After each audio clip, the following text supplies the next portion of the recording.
Hello everyone, this is Dr. Aditya Rakunde and my topic for today is the chest X-ray and the basic interpretation.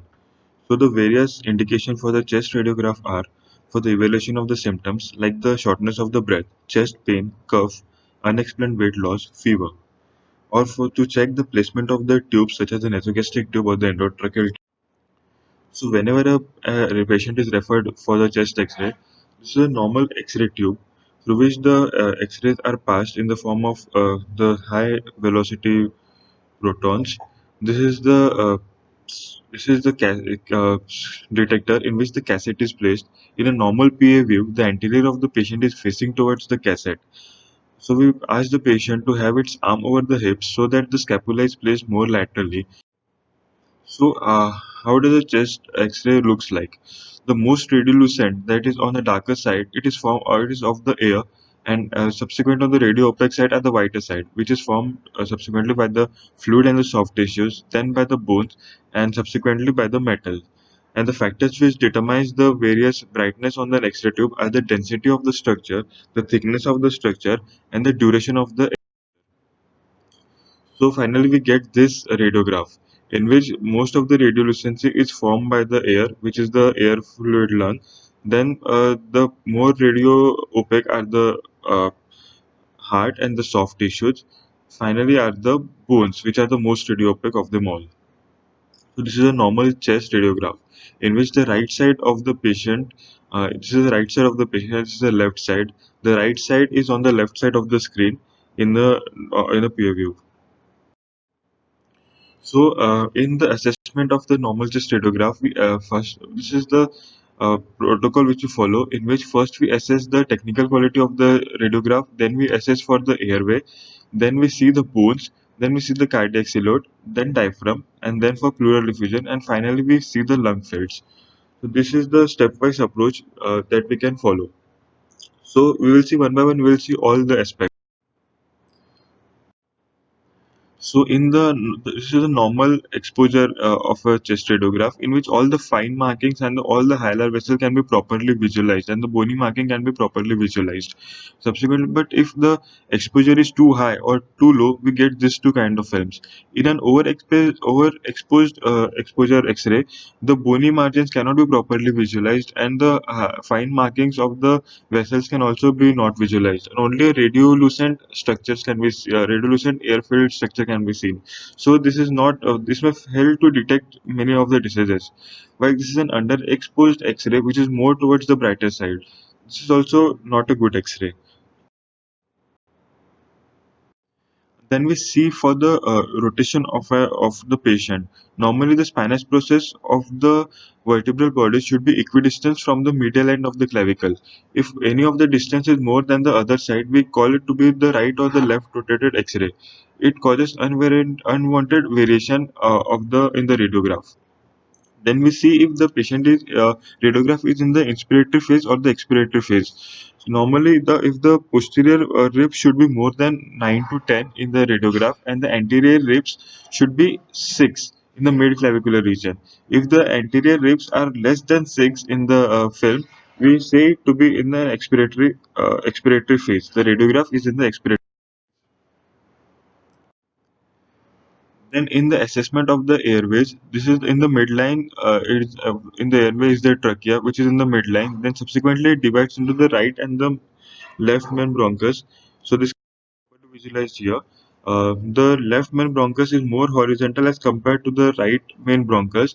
So if any foreign body is lodged, it is mostly lodged into the left main bronchus. Also, in the evaluation of the the endotracheal tube should be more than 2 centimeters from the bifurcation of the trachea.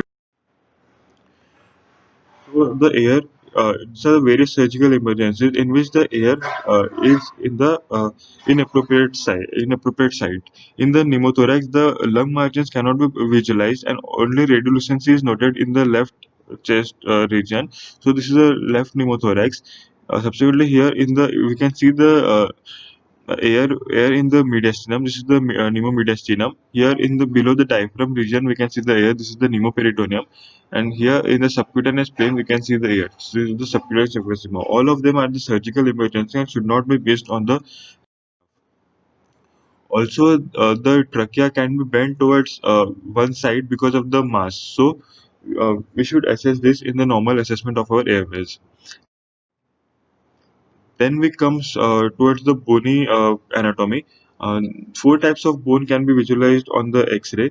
First is the clavicle, then the ribs, then the sternum, and then the vertebral bodies. So here we can see the clavicle. The ribs are the posterior ribs which forms and the anterior rib. The posterior ribs are easier to see and they are horizontally placed, while the anterior rib they are harder to see and they are oriented at a 45-degree angle. The vertebral body can be visualized with the spinous process and the transverse processes. And also the sternum are hard to visualize on the PA view. So and they are more properly visualized on the lateral view. So here we can see the bony pathology like the fracture of the clavicle can be noted here. So all the bony bones should be properly visualized and should be properly seen, and the fracture should not be missed on the and any soft tissue body swelling outside the chest can also be looked for in a normal in an X-ray radiograph. Then we come for the cardiac silhouette and the mediastinum. The right border is formed by the ascending aorta, the right pulmonary artery, and the right atrium, while the left side is formed by the left ventricle, left atrium, left pulmonary artery, and the aortopulmonary window and the aortic arch. And this is the descending aorta.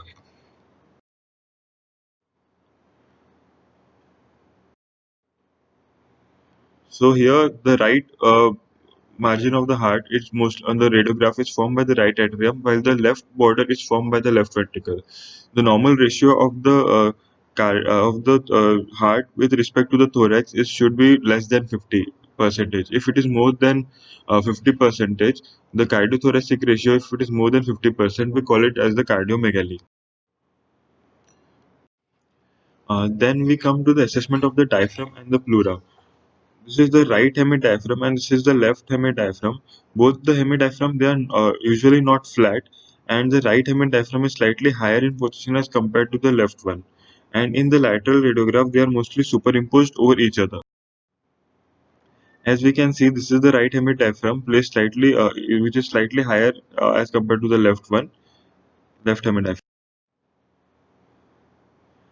Then this is a normal pleura, which is normally not visualized on an X-ray unless there is some pathology related to the pleura, like the pneumothorax or any pleural plaque.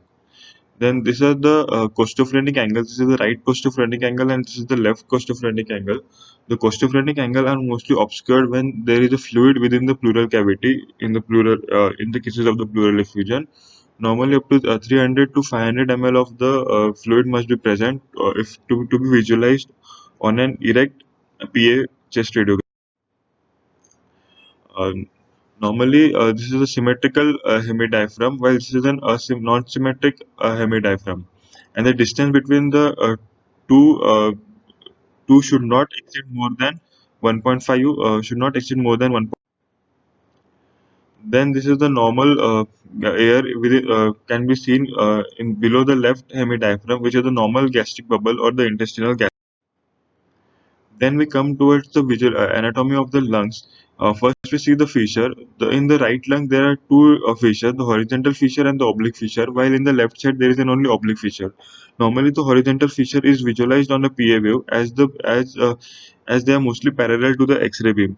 The oblique view are not seen on the PA view and can be visualized on the oblique fissure. So the normal lungs they are divided into the four zones. These are the apical zone which is above the clavicle, then the upper zone from the below the clavicle up to the upper hilar region. Then we see the middle zone which is in the hilar region. This is the middle zone, and then comes the lower zones. These are the various lobes of the right in the right lung. This is the right upper lobe. This is the middle lobe, and this is the right uh, lower lobe.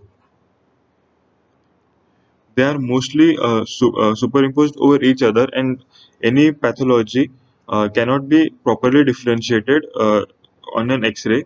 So we give it according to the.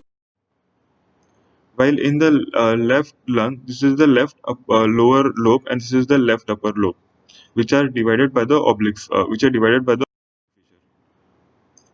Then we see for the various equipments on the radiograph.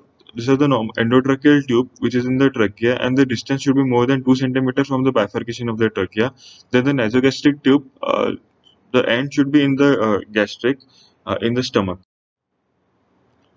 Then we can look for the various great vessels on the radiograph. On the right side, we can see the superior vena cava, the ascending aorta, and the inferior vena cava. While on the left side, it is formed by the aortic arch, the pulmonary artery, the various atrial appendages. So to sum up, we can say that whenever we have a chest radiograph, first we assess the image quality. We look for any rotation, or we look for the exposure, whether it is normally exposed or overexposed. Uh, and then we look for the airway. Then we look for the bone or any defect in the body wall. Then we look for the cardiac silhouette and the size of the heart. Then we look for the diaphragm and the pleura. If there is any effusion with the CP angle, then we look for the lung fields, and finally we look for the great vessel. Thank you.